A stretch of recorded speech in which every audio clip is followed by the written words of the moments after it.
Just like many other large metropolitan cities, Washington, D.C. suffers from many problems dealing with the environment of the region. Trash being one of the most obvious problems the city faces pales in comparison to the state of the Anacostia River.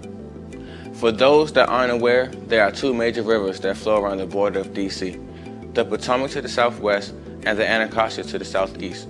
The Potomac holds great historical value because of its geographic placement, believed to form the Mason-Dixon line and also being the location of one of the most epic battles in the American Civil War.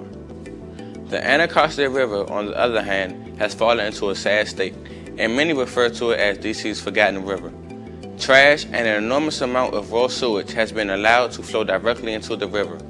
The Anacostia Watershed Society sued the Washington, D.C. Water and Sewer Authority in 1999 for allowing more than 2 billion gallons of combined sewage and stormwater to flow into the river through its system, polluting the river beyond belief. The suit was settled with the Water and Sewer Authority agreeing to invest in excess of $140 million on rehabilitation of their facilities.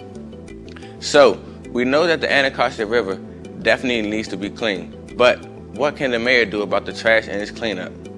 Mayoral candidate Michael Brown had this to say about the environment. Well, relative to the environment and pollution, there's something called returnable bottles and cans, where we have to make sure that we're putting that nickel return.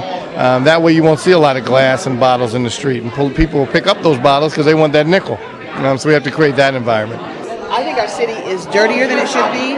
As mayor, I promise you I'm going to launch a campaign against litter. I want everybody to know that if they litter, we don't want them in our city. We love our city. We want it to be clean and beautiful, and we have to respect it. So no to litter, and I also work with the Anacostia Waterfront Corporation to make sure that we work with other community groups around the city, like the Earth Conservation Corps and others, to get everybody involved in cleaning up the river. We want our river to be restored to health, and in time for the baseball stadium, in time for the new homes that are going to be built there, and it's just because it's a resource for all of us to enjoy. So that'll be very important to me.